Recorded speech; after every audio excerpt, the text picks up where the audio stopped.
Hi everyone, welcome back to this channel. So on today's video, I'm gonna show you how you can add a slow panning effect to your videos on CapCut PC.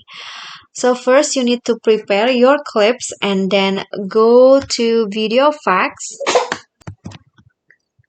and then go to the distortion tab. Then select the ripple distortion.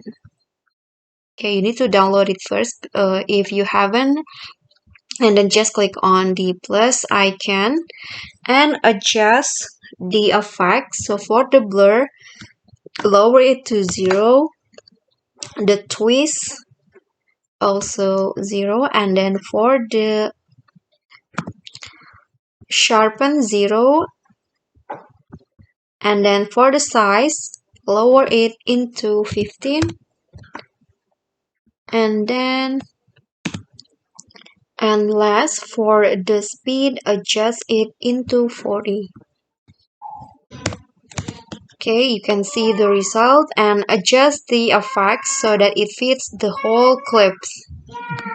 Okay, so it will go like this, and I hope this tutorial will be helpful. So that's all from me. Thank you guys so much for watching. Don't forget to click thanks, like this video, comment, and subscribe. Bye.